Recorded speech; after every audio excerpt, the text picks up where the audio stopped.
Thank you. You're all good and ready to start. I'm Espen Hauge, President of AVERE since 2017, and I've been an EV evangelist for 20 years almost.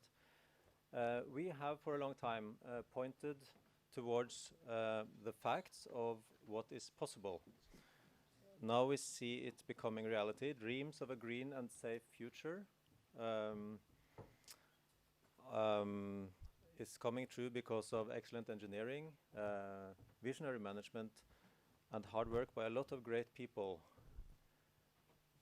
Electric vehicle energy saving and independence of fossil fuels is step one or level one, enabling clean cities and drastically reducing emissions.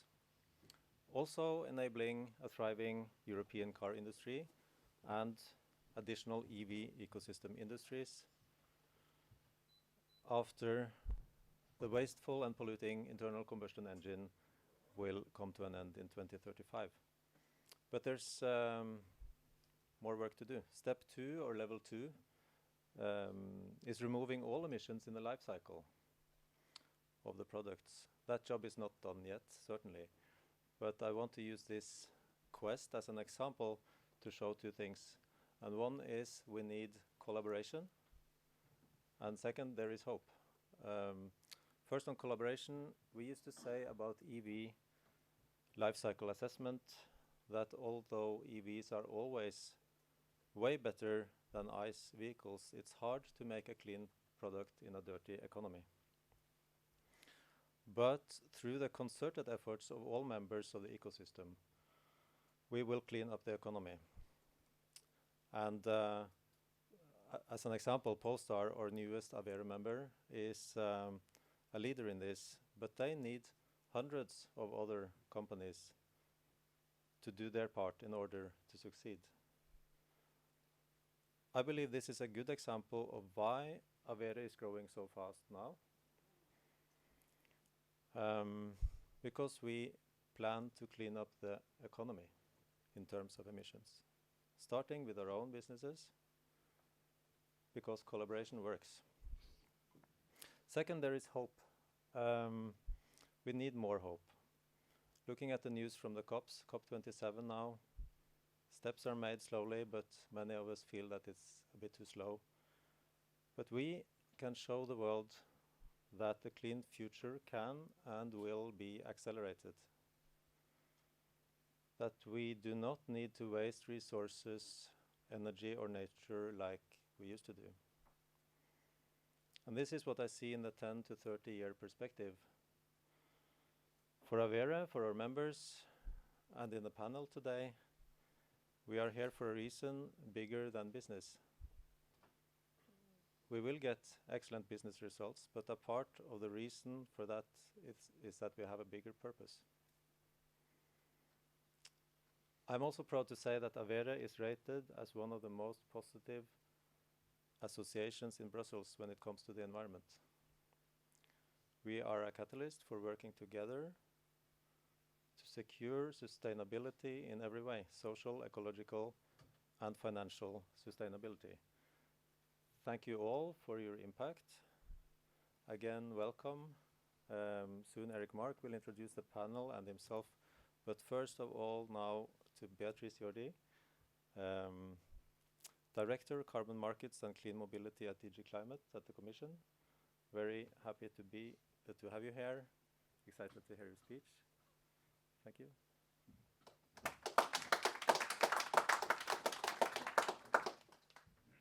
Or you can stand here.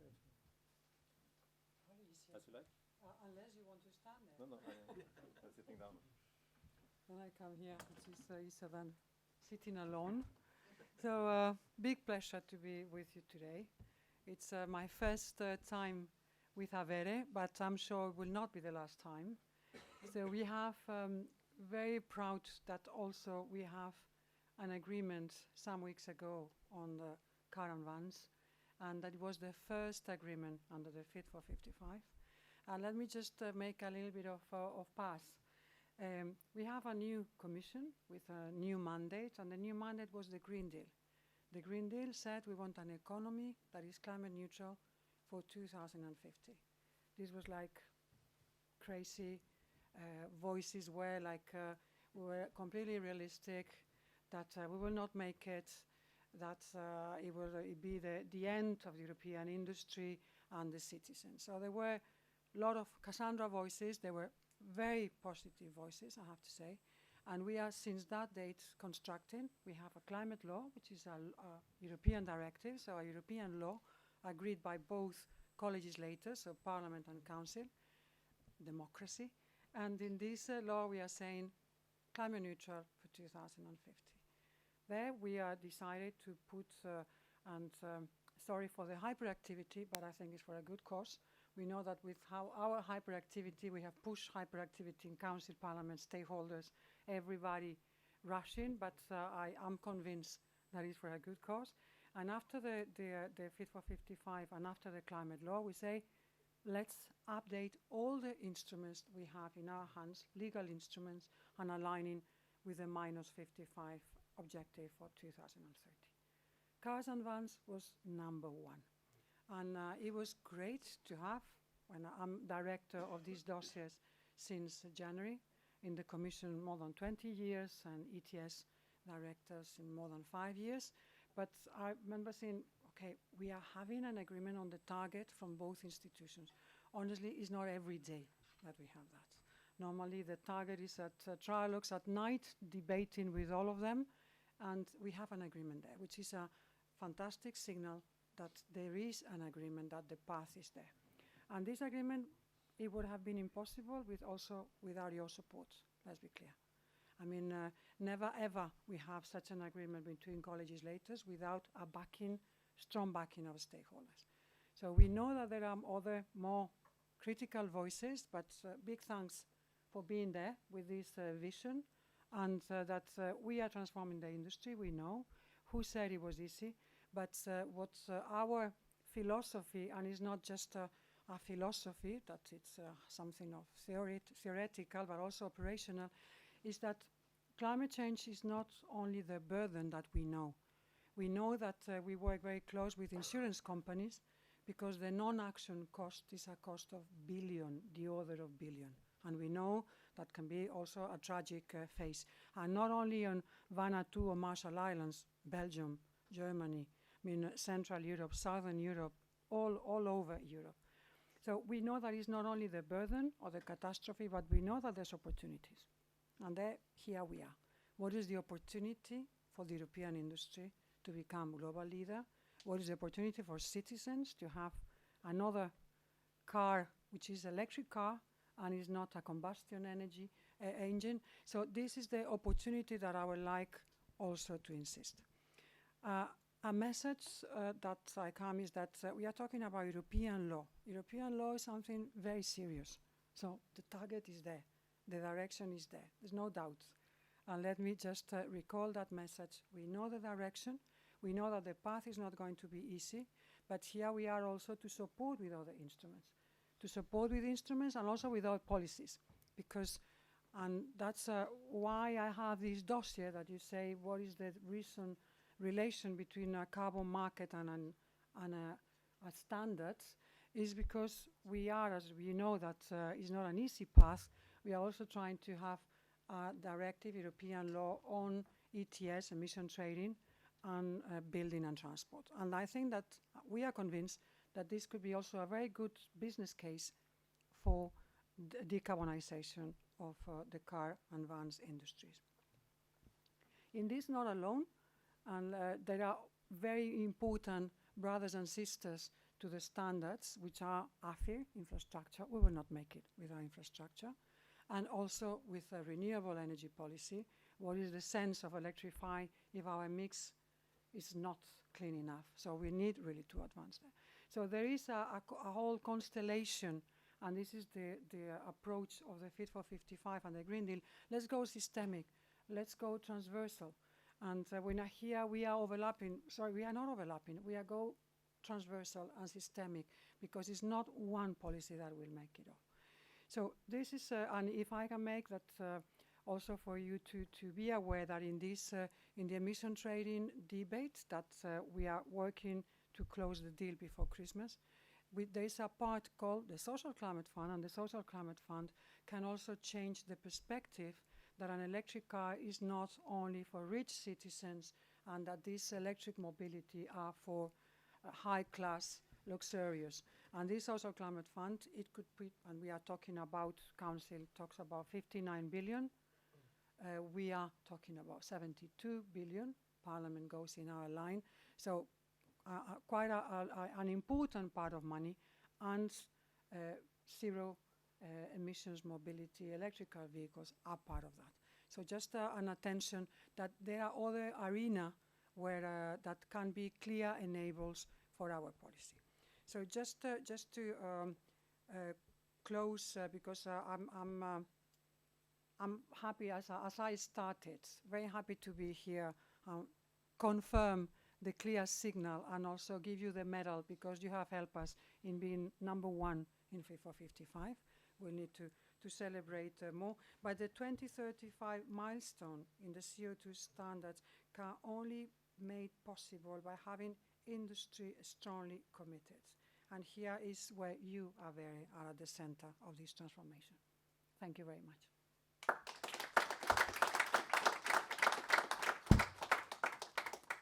Thank you, Beatriz.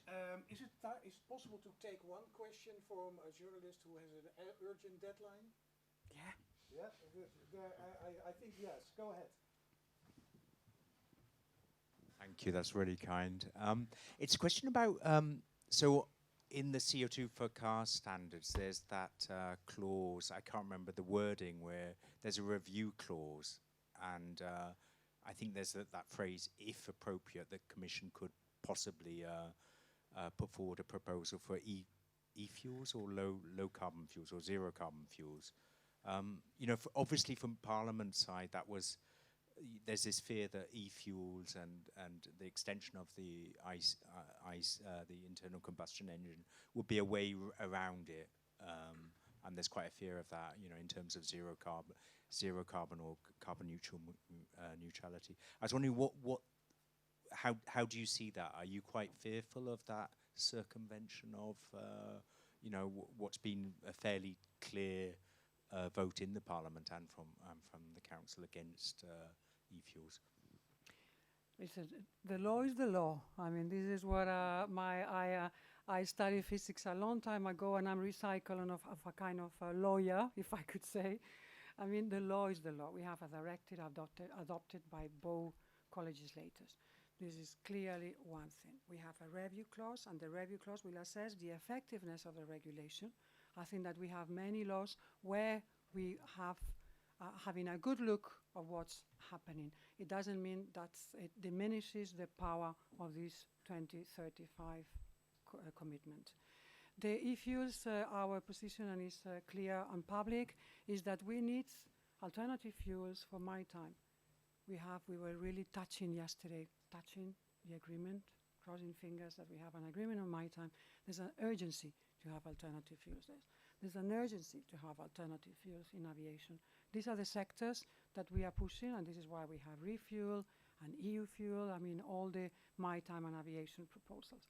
So I insist, let's do not confuse review clause, but what it was the clear mandate of the Parliament and the Council, 2035, and let's do not confuse monitoring and follow-up and enabling and how we do the transformation with a clear target and a clear commitment for 2035. Thank you. And very clear answer. I would say we should applaud you for that. 2035, 100% target for clean cars. And thank you for your contribution and your great work. I know there was lots of work behind this. From our side, we're supporting you wholeheartedly. And thank you for being here. Thanks a lot to you. If you want, you can stay, but I also knew you were having some other engagements, so... I will need to rush, but yeah. Big thanks, and also part of my team is there. Perfect. Ladies are there. Thank you again. Thanks a lot. Yeah. Then we move on to in the condensed program to our next speaker. And our next speaker is also our latest member, and it was already announced by Espen. Thank you very much again. By Espen, that we have the honor to have Polestar here. Fredrika Klarén, if I'm saying that correctly. You are, yes. Yep. The floor is yours. Thank you. And we have a presentation, I think some slides. Is that working? Can you? Yep. I think it's going to start. Good, good. Thank you so much for having us. We're so excited to be here today. I'm Fredrika Klarén. I work as Head of Sustainability at Polestar. And Polestar, we're a young electric vehicle brand based in Gothenburg. We were co-founded by Volvo and Giulio. We have recently launched our Polestar 3. So we now have 2 cars on the market, Polestar 2 and Polestar 3. And very excitingly, we are growing as a business. We're seeing an amazing demand and interest from consumers around what we are able to deliver. And we have our cars available on 27 markets currently. And we were so excited yesterday when we were able to announce that we just produced our 100,000th car, which is not too bad for a young company.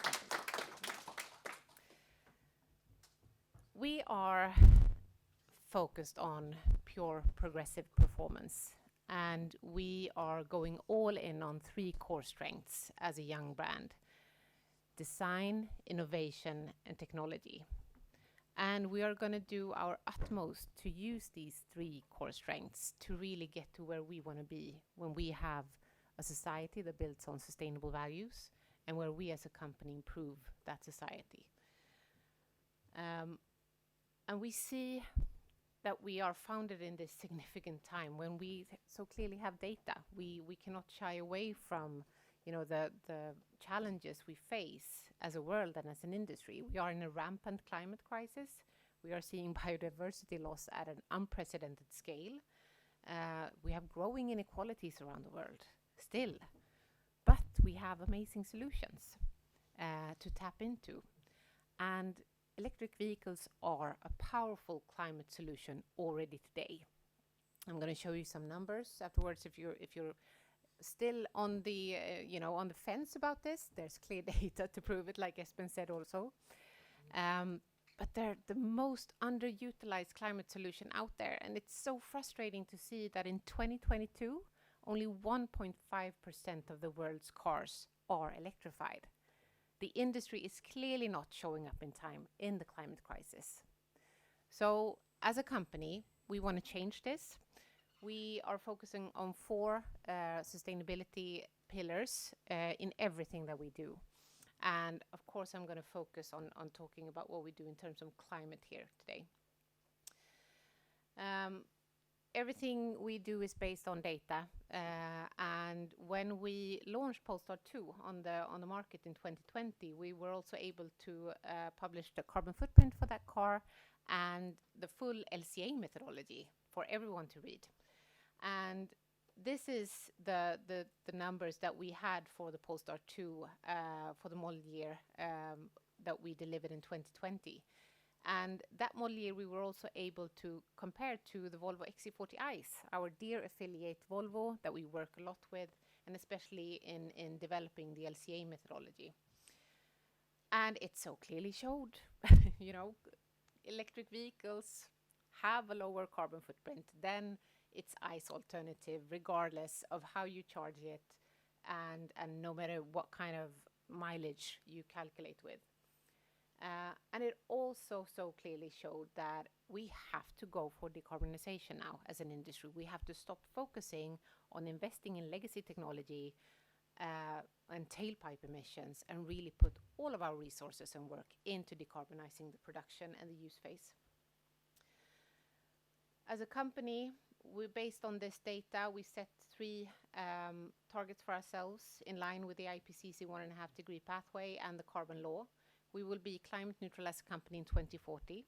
We will also, as a small scale up, try to decouple that growth from climate impact. So we want to half emissions per sold car to 2030 based on 2020. And we decided to create a moonshot goal for ourselves, to create a climate neutral car by 2030. We call it the Polestar Zero project. And we wanted to be a bit bold. and be very outspoken about this target, because we need to create a sense of urgency around the fact that we are not showing up in time. We need to find solutions within this decade, not after 2030, not after 2035, within this decade, and figure out how to create climate neutral cars. This car will have net zero emissions, cradle to gate. So when it rolls out of the factory and we hand it over to the customer, it will have zero greenhouse gas emissions emitted from the production phase and all of the transports going through the supply chains. We will not use offsetting to deliver this car. Offsetting is kind of a monster that the UN created in all, from a very good place and with good intentions, but you cannot claim that you have created a climate neutral product by planting trees. That's just a fact. So we're focusing on eliminating emissions. And the project now has 3 phases. So we know that, there's 20,000, 30,000 plus components going into a car. We need to figure out how all of them will produce in a completely climate neutral way. Some material production companies have exciting, solutions out there that we think will be able to deliver climate neutral solutions in 2030. Like the steel industry, for example, is moving along very excitingly. But for most of the materials, we need research. So we are focusing on starting up research projects. When we get mid-decade, we're going to work with, architecture, applied science, and in the end, we're going to have a normal product development phase. This will not be a concept car. It will be a car with wheels, tires. We're going to have a steering wheel, probably. It's not some utopian thing that we're creating here. We have to focus on making it a commercial car. Otherwise, it won't have an impact. Already now we have 16 very exciting partners. We're putting out call to actions continuously. Just want to make a call to action to anyone in the room also within this new alliance that we find ourselves in. If you want to collaborate around this, please contact us. And that's kind of why we're here. We know that this goal is so much bigger than Polestar. We cannot deliver this car on our own. And we also know that we are very silent and fragmented as an industry. We need to create new ways of having honest conversations and working together, taking collective action to really speed up the transition to electric mobility and start decarbonizing our production and use phase. So very excited to be a part of this and to continue talking to you and taking action together. Thank you.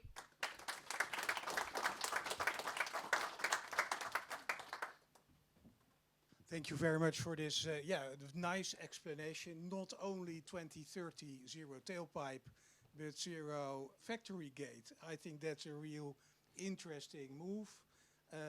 Proud to have you with our family of vehicle manufacturers already. Recently, another vehicle manufacturer, even better, a truck manufacturer joined us. And I would like to give the floor to Carla Detrieux, who is responsible for the policy and for the work at Volta Trucks. Please come. Yeah, we'll unplug the PowerPoint from Polestar, and then we'll plug the PowerPoint from Volta Trucks. And questions, by the way, after the speakers, we will have the possibility for questions. The speakers will sit here, and then you can ask them questions, and we have the panel discussions. Good luck. Thank you. And the first slide is there. Okay. Timer 30. Can you hear me well? Yes. Not making too much echo. Excellent. So thank you very much to AVERE for, first of all, the opportunity to share a voice with this audience today. And we also are a very new member. I think we joined last week, something like this. So excellent opportunity to be amongst all of you guys, between operators, rental companies, other OEMs, and policymakers. So I'm Carla, responsible for business development within Volta. The key story for me is that I was the first employee at Volta, and that was 2.5 years ago. And last week we reached this milestone of 600 employees. And also yesterday we announced another round of fundraising of 60,000, which takes us 60,000 million, euros, which takes us to roughly 360 million euros funding. So the story, the adventure is advancing. So we also are a Swedish company. We were founded by 2 co-founders with the mission to bring to market 100% electric vehicles to respond to low emission zones flourishing all across Europe and the US. Another focus of our story is also the safety. So we know that in urban environments, safety is a key challenge. So we're talking about, as a one data point, in London, 4% of traffic are trucks, but they are responsible for 78% of fatal accidents with cyclists and 26% with pedestrians. And this is usually linked to the traditional conception of vehicles, combustion engine, with very little visibility, very high sitting position, lots of blind spots, vibrations, noise, so very stressful environments. And this we want to completely change. And then there's another social key challenge for operators, transport companies, and it's around the actual staff of these companies. So we're talking about driver shortage. We know that in the UK, it's 100,000 truck drivers missing. In France, 55,000. And this is a global problematic that is also tackling the lack of gender diversity. So we're talking about 2% of women in the industry. Also, that is something that we want to change. How do we do that? We make trucking sexy and attractive again to all generations, genders. And I'm gonna share the how, but maybe just going back quickly on the mission. So 2.5 years ago, we created the first demonstrator that we took all across Europe, and that was a little bit my home. Took it across Europe, and we met thousands of operators, started to really get an interest from the market, started to get pre-orders in, and then that's pretty much helped us also raising funds, which now are taking us to a stage where we're able to contract all of our supply chain to produce 2,000 trucks next year. Through Steyr Automotive in Austria, which is our contract manufacturing partner, the ex-MAN trucks and buses plant. We have a very strong European focus, but then also very quickly launching the US. And by 2025, we'll have 4 models in the range with a 7.5, 12 ton, 16 ton, and 18 ton in different body configurations, and that will be across Europe and the US. When I talk about configurations, what sort of market vertical are we targeting? Parcel delivery, retail, but also food. We have refrigerated solutions, and we have a few electric OEMs that are also contacting us because delivering VIP customers in home deliveries in dirty diesel trucks maybe doesn't make sense, so maybe we need to chat, Fredrika, and other applications. Why is it so different? This is the how we tackle all of these problematics and raise these opportunities in the market. We started from a blank piece of paper. We removed 90% of mechanical and spare parts compared to any diesel equivalent. So we don't use all of this dead weight, all of these spare parts that you do not need in an electric vehicle. We have an electrical axle, lots of space in the chassis. This is where we also locate the batteries, completely protected. We're talking about environments where there's a lot of traffic, so urban distribution, and we want to make this vehicle as safe as possible and as optimized. And then, because we didn't have any combustion engine at the front of the vehicle, complete freedom around the design. And so the star for us and what attracts the eye the most is the cab.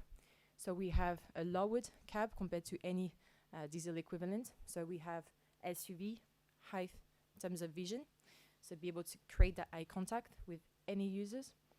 It's optimized with cameras, sensors, radars, but also the key point is that whether we are in London or in Paris, now drivers do not have to step out in the traffic lane.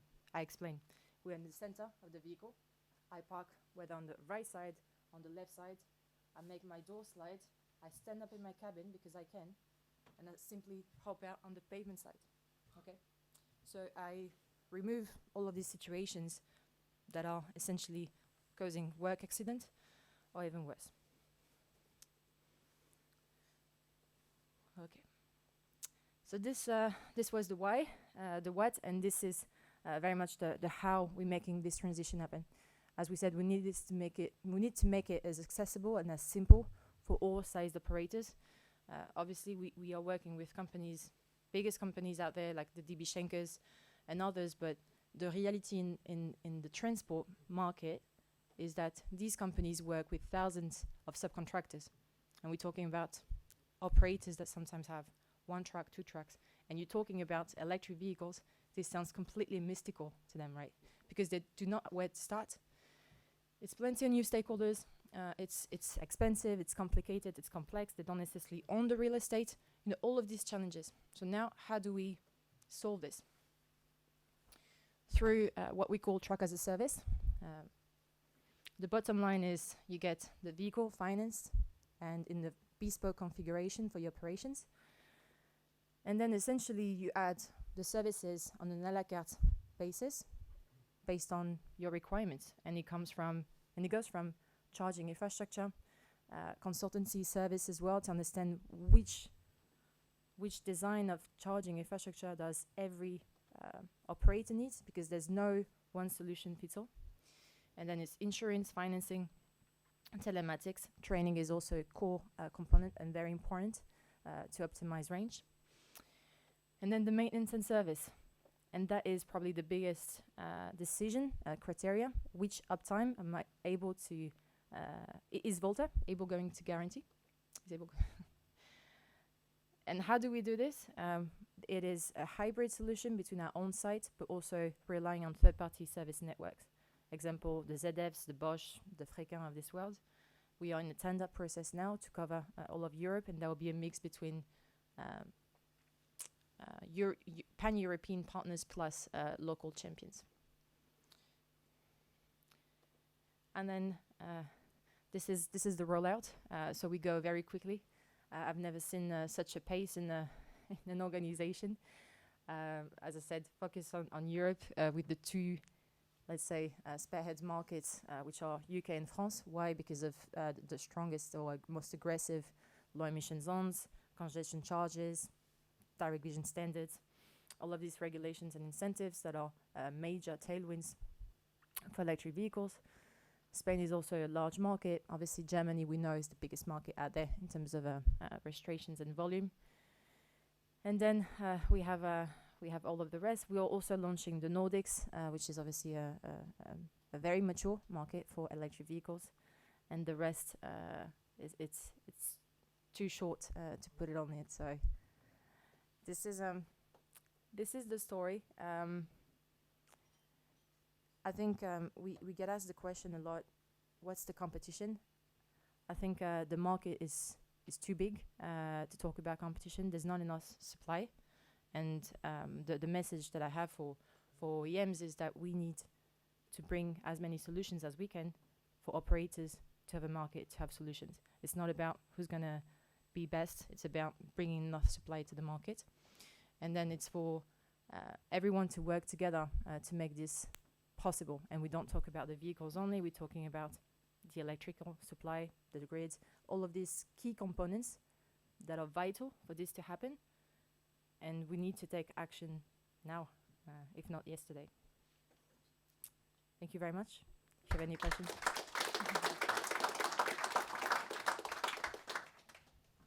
Yeah, Carla, we need to take action now, and I think you are taking action. It is great to have you as the first employee of Volta Trucks. You did a great job explaining that. The good thing is not only a target on CO2 emissions, but also a target on safety. And talking about other targets next to the primary target, I want to give the floor to Giulio from Lucid Motors, who will explain to us how efficiency is part of the thinking. So, Giulio, the floor is yours. Thank you, Mark, and nice to meet you all. My name is Giulio del Balzo, and I'm the Government Affairs Manager for Europe for Lucid Motors, which is an electric vehicle manufacturer based in California, but operating on the global markets and with a strong focus on Europe, being Europe the most advanced continent for the expansion of electric vehicles. So I think this day, with the board meetings and with the presence of so many manufacturers, EV manufacturers here in the room, both as a speakers and also just being present during the event, I think we define a very important moment for the electric vehicles industry. First of all, because I think that AVERE's role in giving a voice to electric vehicles manufacturers has been very significant in an industry that has been developing very fast, even faster than any possible association or organization representing the EV industry. And also the discussions of the boards that we had today, I think they sign a moment to step up the quality of the work that AVERE is doing. As the electric vehicles industry is scaling, I also think that is a moment for AVERE to scale its commitment to ensure that Europe can reach the targets of a more sustainable European Union. And as it was highlighted before by Fredrika, there is only 1.5% of vehicles globally, and the way to 2035 is closer than we expect. And if the European Union as a whole is not fully committed, both at the institutional side and at the private company side, this target won't be achieved. And also I think that AVERE's role in giving a voice to electric vehicles manufacturers is very important, because if innovative companies, whether in a more advanced phase or still in a startup phase, if we don't have a voice, then the regulatory framework won't be innovation, won't be future friendly. Indeed, what we try to do together and today is to ensure that there is a proper expansion of the EV industry, but also that we expect from Brussels institutions and from the work that institutions are doing, that there is a regulatory environment that is going to allow the expansion of technologies that are not on the market yet, or that are still in a developmental phase, but that could have huge impacts on the scaling up of the industry. And especially, it is these technologies we as manufacturers are working on that are the only that can face those challenges on supply chain, on sustainability, that Europe and the world are experiencing already today. So that is why it's very important. So I'm sure that the growing number of AVERE's members will ensure also a focus on other topics that weren't traditionally from AVERE, for example, vehicle safety, other vehicle regulations, autonomous driving, and all these topics that will be necessary to ensure proper expansion of the electric vehicles industry. So I think AVERE and we as an industry should push for a more and more ambitious European Union to secure that the European Union will have a leading role in the global e-mobility industry. And if the European Union doesn't play this proactively, we might find a world where the European Union is just a purchaser of vehicles and not also the host of main and global supply chains on electric vehicles. And I think that for us all, this should be a priority for the European Union. And I think that on the institutional side, by setting more and more advanced standards on sustainability, on efficiency, on innovation, we can achieve this. Of course, standards should promote positive competition between innovators and not just setting ideological eco-design requirements that maybe might not turn into the best solutions to foster innovation. And secondly, now, yes, we achieved the 2035 ICE phase out, but there are countries such as the Netherlands who set the 2030 ICE phase out. I think the 2035 sales ban is just a starting point, is not the end. So when some traditional OEMs say that just because there is a 2035 phase out, then provisions in Euro 7 should be watered down, well, as Lucid, we completely disagree with this, because also, like, we cannot allow that the cars that are going to be sold in the next 12 years will have emissions that could have been prevented just by raising standards with technologies that are already accessible, that are already available, and that can be afforded by the market. Not only because these cars will stay in Europe, but also because these cars will stay for many dozens of years, maybe until 2060, also in secondary markets. So I don't think that this pollution should come at the expense of other countries or other continents too. Because I think that being part of the EVs industry is a global commitment, is something that is not limited only to profit, but we have a purpose that is fighting emission, reducing pollution, and doing this together. And lastly, the European Union next year is focusing on the methodology to assess the efficiency of electric vehicles and also to set minimum efficiency standards. So I think that us, as electric vehicles automakers, as we expect higher environmental standards for traditional automakers, I think we should be able also to set for ourselves higher environmental standards. This means to raise the bar of the quality of the cars that we produce and also efficiency-wise. And because efficiency is essentially the key ingredient for the success of the electric vehicles industry. I think there is no other ingredient to ensure that the industry can face the incoming challenges, because efficiency means cheaper energy costs. It means faster charging, less reliance on critical raw materials, because essentially an efficient car can do the same with much less resources, with much less materials, and I think that this is where we must head to. Lucid is very committed to efficiency. We are currently marketing one of the most efficient electric vehicles on the market, and we see this as just as a starting point, and we think that the industry should have a positive competition on efficiency, because the total benefit, the total outcome for the global transportation industry would be huge if we compete healthily on efficiency and not only limiting on price, not only limiting on profits, because then the cost, if we just limit on price and profit, the cost of this will be on the shoulders of future generations. So our model, the Lucid Air Dream, that is already on the market, and we are going to deliver next week the first car in Europe, has a 835 kilometers range, a maximum horsepower of 111, a 900 volt charging system that makes it the faster charging vehicle, able to fill up to 400 kilometers range in just 15 minutes. And we have an average of 7.4 kilometers per kilowatt hours. And we really try to make our contribution on making electric vehicles more efficient.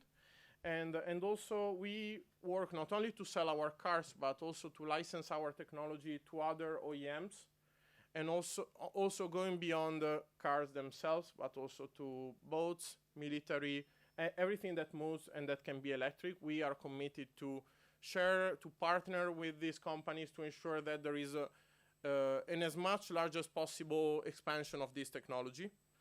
And finally, we think that EVs should, they are not just electric, but EVs are so special because they can be also intelligent, they can be connected, they can be autonomous. So EVs are not only changing the source of fuel, but also the way transportation is moving and is transforming.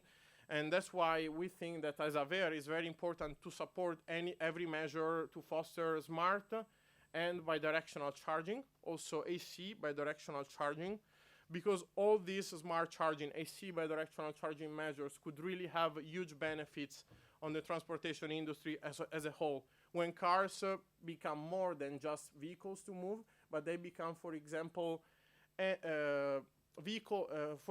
objects that can use energy, that can become like energy storage systems. So let's imagine a world where in 15 years, most of the electric cars are also energy storage systems.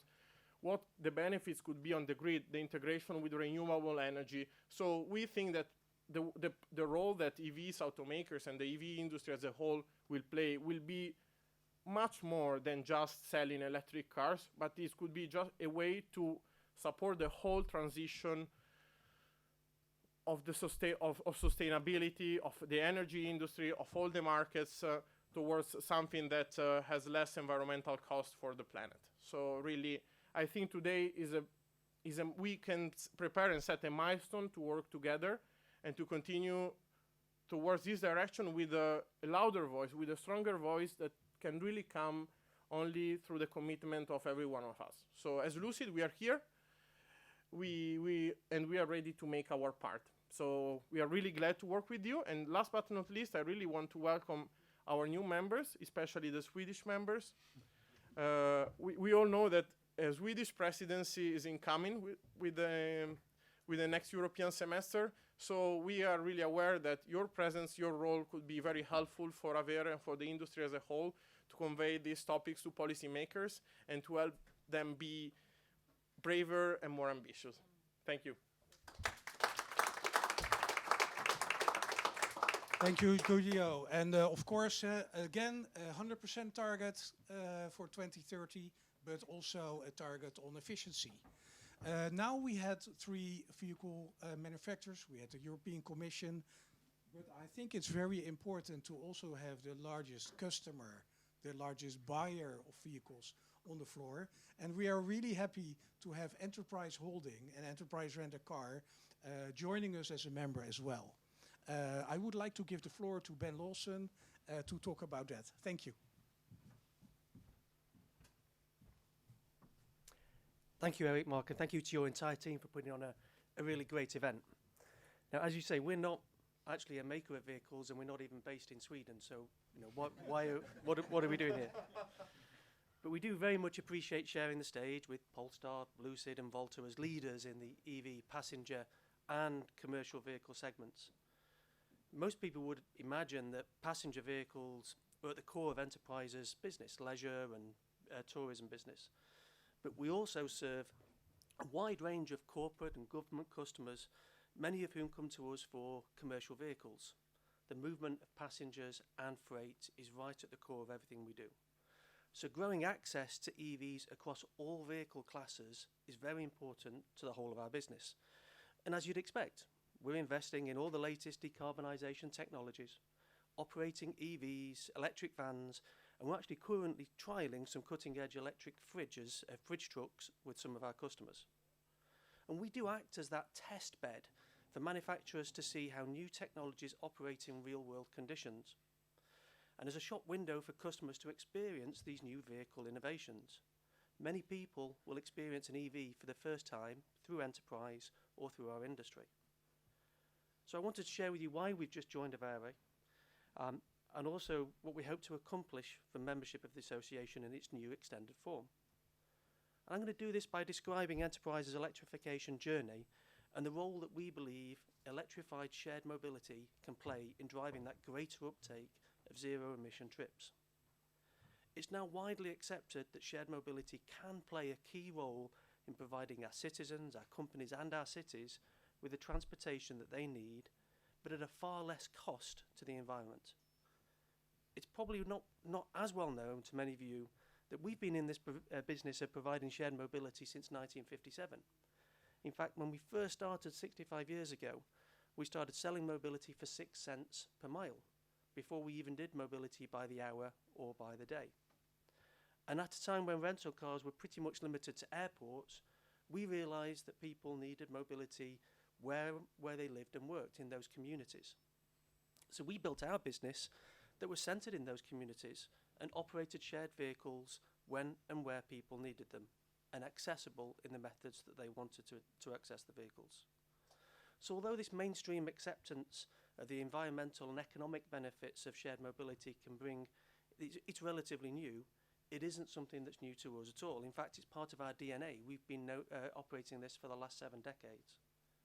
And today, we're the world leader in shared mobility with the largest privately owned vehicle fleet in the world. It's 2 million vehicles.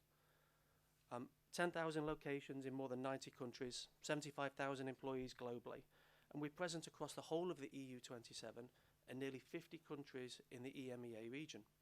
We've got around about 1,300 locations across Europe with over 250,000 shared vehicles throughout the continent. These can be accessed at our branches, at mobility hubs, or unlocked via phones or curbside access. So our network, our experience and expertise are simultaneously both very global and hyperlocal. So turning now really to the important issue of the uptake of shared electromobility services. Mobility services such as vehicle rental are key to accelerating that uptake and the usage of zero-emission vehicles and to sustainably decarbonising road transport. They can effectively convert trips to decarbonised transit, especially where that use is incentivised in some form. Shared mobility vehicle users also are great users of active transport and public transport. I saw many Bromptons being brought in today. We have a great partnership with Brompton as well. Pay-as-you-go shared mobility ensures that only the essential trips are taken in passenger and goods vehicles, thus reducing that overall mileage. Because it's not just about converting everybody to zero-emission vehicles, it's about the usage of those vehicles as well. So shared fleets familiarise the general public with EVs and can help consumer confidence and get over obstacles to adoption if the user experience is positive.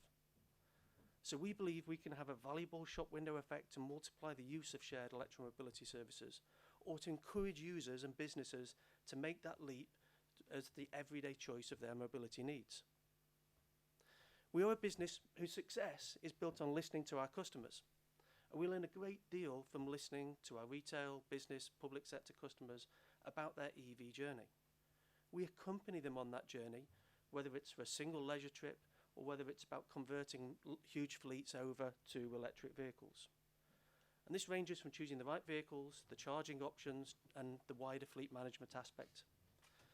We believe that cumulative knowledge and the learnings that we get from our diverse EV user customer base is of real value, not just to AVERE, but through AVERE to governments. So this is all great news, and what's getting in the way? Well, as you know, there are barriers to EV usership amongst consumers. Around half of our customers cite range anxiety and a lack of accessible and appropriate public charging infrastructure in the right places at the right time as some of their concerns. I myself am an EV driver. I've been an EV driver for many years. And I'm lucky enough to be able to access EV charging both where I live and where I work. But now when I'm on longer journeys, I find I'm often queuing to access charge points because they are becoming so busy. Well, this is fantastic news on one point, showing much greater uptake, but it illustrates the sort of challenges that we now face in the next step of that collective EV journey. And by next step, I don't just mean 2035, because we are not going to make one giant leap from where we are today to where we need to be in 2035. It's those pathways towards that collective goal that we need to be achieving. So vehicle rental users actually don't typically have the most prevalent charging mechanisms to them. They don't typically have charging mechanism at home, and they don't typically have charging at work. There are also considerable costs and operational constraints to electrifying vehicle fleets.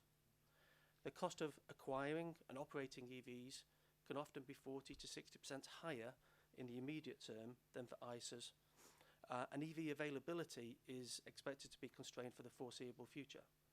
As a company that owns and operates nearly 2 million vehicles, it's great to see some of the numbers that we've seen earlier today, but I think as Eric said at the start, as Eric Mark said at the start, everybody needs to come on this journey. We need mass availability of some of these to help us make them available to all members of society, not just those that can afford them today. But parts of public sector, corporate fleets, car clubs, car sharing, for example, have characteristics that make them actually less challenging to electrify in the short term. So with the right mix of incentives, policy and funding, shared mobility services can help the European government accelerate EV uptake in that sustainable way. And it can also do so across a range of everyday mobility use cases, from commuting to transportation of goods and commercial services, and to the provision of public services that range today from elderly care to highway maintenance. To make the case for the right mix of incentives for policy and for funding is the very essence of why we've joined AVERE. And we want to put that package into practice to enable shared electromobility to play a growing and eventually a leading role in this decarbonisation journey. We need more EVs, we need more charging infrastructure, and we really need more access to and greater uptake of those shared electromobility services. Thank you. Thank you, Ben. And yeah, of course, it's very important what you said about the uptake and moving away the hurdles. When I look at the time for today, I would like to invite the vehicle manufacturers to maybe sit on stage, and then we can ask, or we can get some questions from the room. Are there any questions from the room? We had one for the European Commission, but there are maybe other questions. If not, yeah, maybe, yeah. If not, then probably are very hungry already, and there is food. So, but let me start with one question that I would always like to ask. If we look at the yeah, and if you need to leave, leave now, please, because then we start a question and answer. And let me start with the first question: is when we look at what Beatriz Yordi was saying about removing the hurdles, what would be your hurdle that you want to be removed at the highest priority by the European Commission? We are here in the heart of Brussels, and I would start with Polestar and then follow the word. I think we've all described the challenges that we see. One big hurdle for us is the lack of clear targets for the automotive industry that is in line with climate science. So we absolutely want to, we value the work that the EU has done in terms of coming to a commitment and creating a target, but we see that 2035 is too little too late. So for us, we would find it very valuable if we could get more of a science-based signal from policymakers, so that we start taking action in time, because that's a big hurdle. But then, of course, also, we have to address the fact that we are not seeing a global development that is on par with what is needed in terms of charging stations, renewable energy coming into the production and the use phase of the cars. Also big hurdles to manage. Yeah, perfect. Any questions from the room? Then, if not, then we move to Carla. I see here a question. Maybe do we all Yeah. answer to your Yeah. question before, and then we... It's fine, let's do that. So we answer the question and then we move to the room. And I hope you don't mind, but we'll plan about 10 to 15 minutes answering questions, and then we move to the food. Just to let you know if your stomach is rumbling already. Carla. Totally agree with Fredrika's points. I think maybe more related to the commercial vehicle market. I think the key point for us is that we need to segment use cases when the European Commission and all nations are setting regulations and incentives. Why am I saying this? Is because every use case is different. First of all, from B2B to B2C, but also we're talking about regional, long haul, urban distribution. Everyone has different challenges and different technologies and maturity. And so it's very important to take this in account and very much segment all of these so that regulations and incentives are bespoke for every use case. And putting myself in operator's shoes, so customers of Volta, we said this transition seems mystical because of the technology, but also if I take France as one example, France has more than 40 low emission zones flourishing in the next few years, and every low emission zone is different. Every regulation is different, dates are different.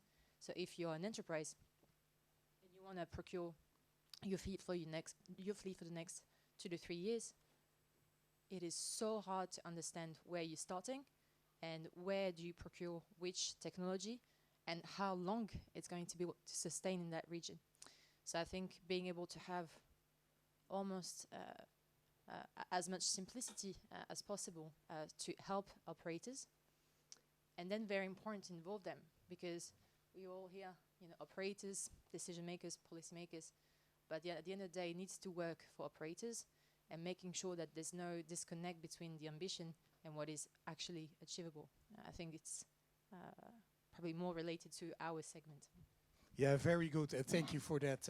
And I think the combination of clarity from European Commission, but also clarity from regional, focused on the cause as commercial vehicles versus passenger cars. Very, very good point. Giulio. So I think the challenge is systemic. So there isn't only one big thing that is a hurdle for the expansion of the industry. So I see from institutions more a role in accelerating the expansion of something that is gonna be inevitable because of the technology component. So if we have a technology that is successful, the question is what kind of measures institutions can put in place to ensure a fast expansion and more investments in this technology, especially on research and development, which are the key ingredients to ensure that there is enough capacity to achieve the goals, because I'm not certain that from the private sector, there will be enough production to achieve the 2035 target if there aren't stronger measures put into place. So on our end, we commit as much as possible to foster the expansion. As you said before, there is a space for everyone. So I see personally more in terms of cooperation rather than in competition, because the pie is so large, then there is really room for everyone. I just hope that who decides to take part in this game tries to raise the bar. I think that if everyone focuses on it, then outcomes will come. And I won't stop repeating it, that the most important thing on our view is efficiency. Then efficiency is the most important achievement that the European Union can set, so that also at the state level in countries, it is not going to be only a discussion between ICE vehicles and electric vehicles, but between different types of electric vehicles. Also because in this way we can ensure that there is no talking anymore around the fact that electric vehicles are less sustainable, because of course if we benchmark a very inefficient electric vehicle with a super efficient ICE vehicle, then environmental impact could be quite uncertain, right? Also depending on how the very, very inefficient vehicle is powered and so on.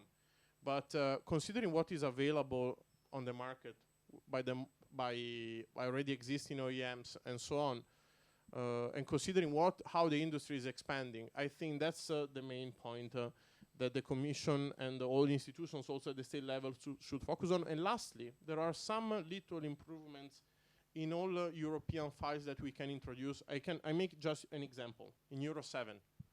So we are working on it. We are studying the entire file so that we can gather and collect, maybe together with all the other OEMs, some good recommendations on Euro 7.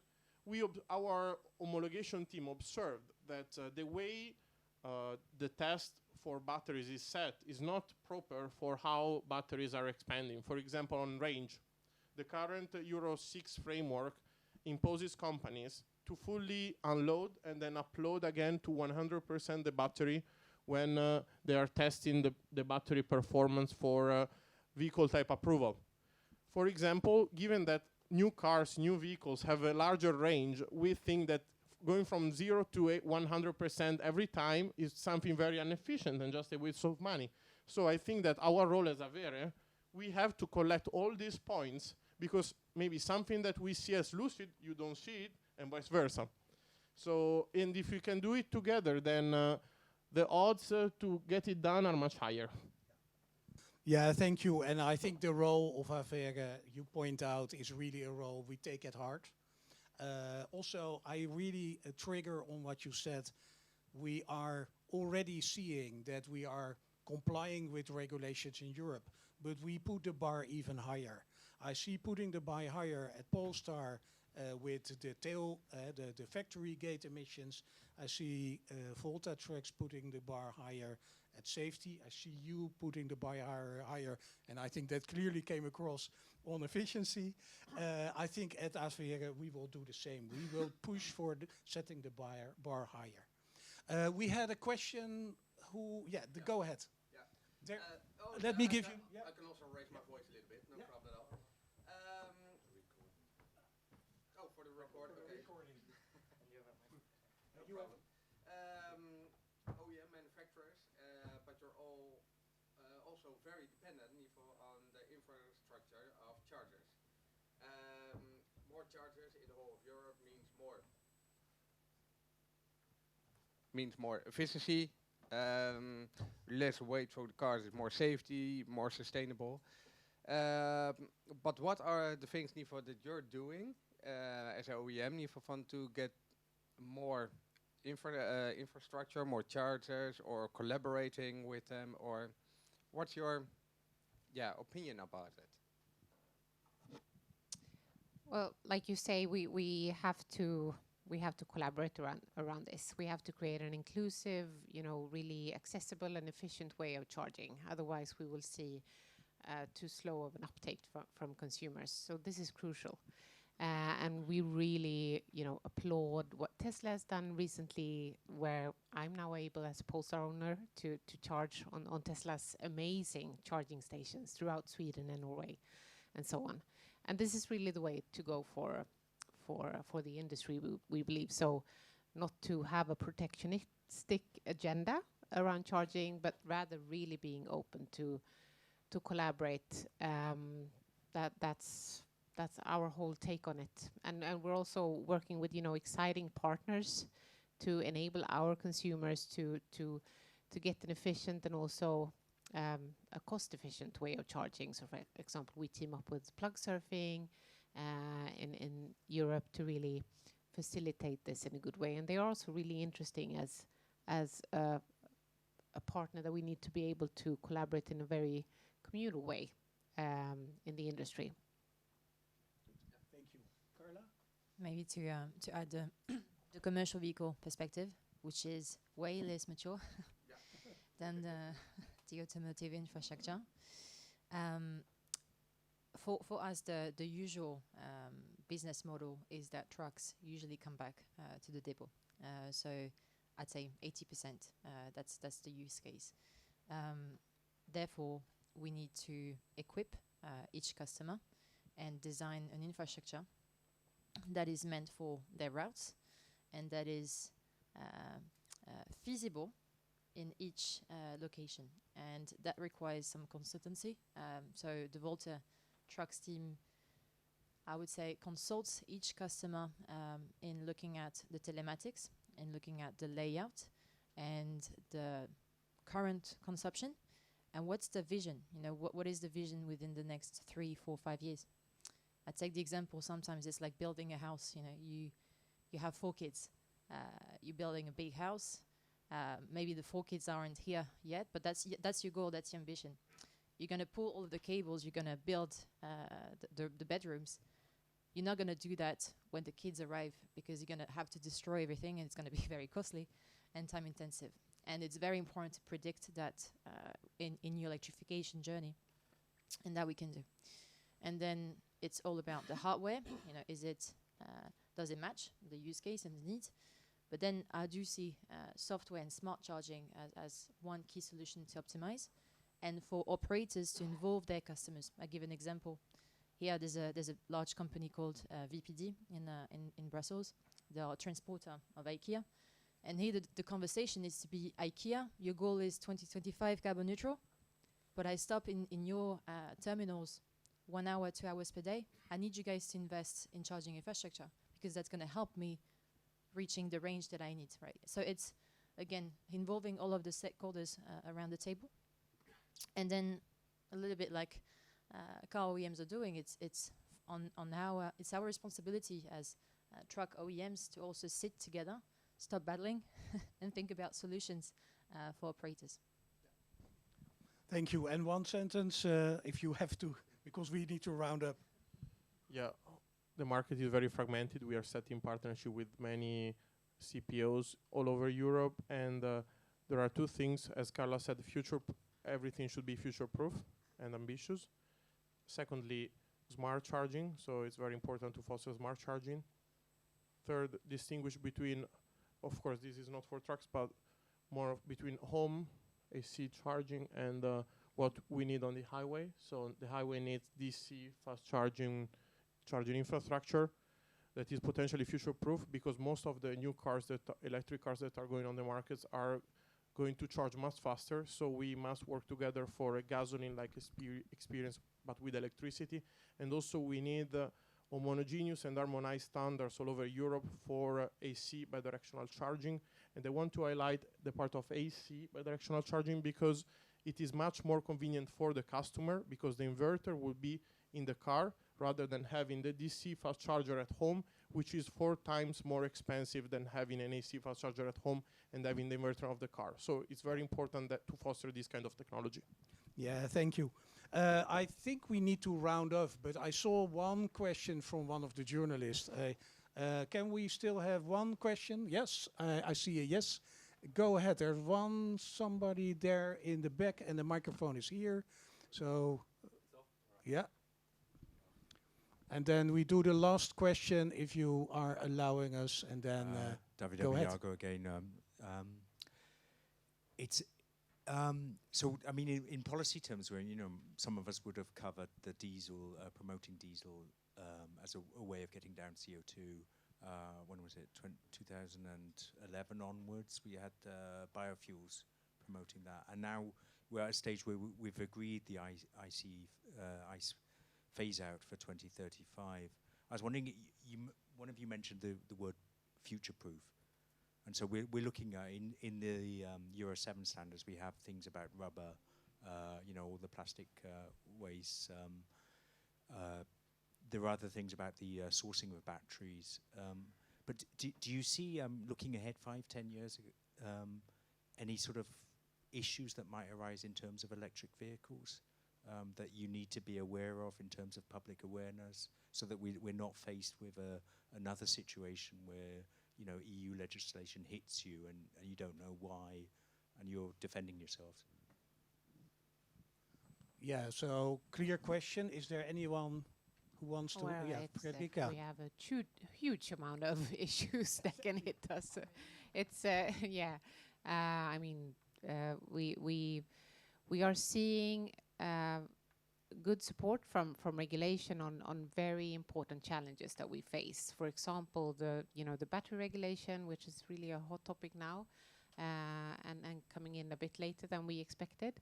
But where we are really backed by the EU in our requirements that we want to put on our battery suppliers in terms of creating traceability on risk materials, speeding up the supply of recycled content on risk materials and so on. So we're seeing that the regulation is trying to embrace all of the challenges, but also that they from Polestar's side, we're seeing that we need to tweak them and have, really tweak the targets, for example, around risk materials, because we're seeing more of a challenge than policymakers in our supply chains. So we need to go beyond the regulation already now in our sourcing, for example. So, yeah. Yeah, thank you. And I think respecting your time and your appetite, I think thank you for that. Is there, okay, go ahead, Carla. It's a very small point, but it's going back to the first question that you had. Yeah. It was about the hurdles and challenges. There's real problems, there's real problematics, and there's real shortages and key challenges for electric vehicles to come to market. So they are explainable. We can explain them. But I think a lot of hurdles are also up here, right? It's the mindset. It's being conscious that innovation isn't going to be perfect from day one. Yes, it's going to cost. It's going to require effort, alignment.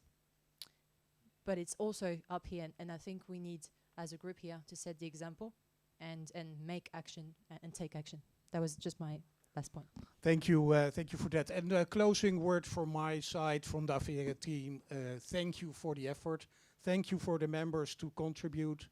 The positive thing is, coming back to the last question, also is, if you drive an electric truck, if you drive an electric car, the future is electric. And multimodality and shared mobility, of course, is also the future. And you see that, and it was addressed today by Enterprise. And at AVERE, we're trying to make it fun, make it nice, but the main goal is to make it sustainable for the future. So thank you all for being here. Thank you for listening, and thank you for contributing.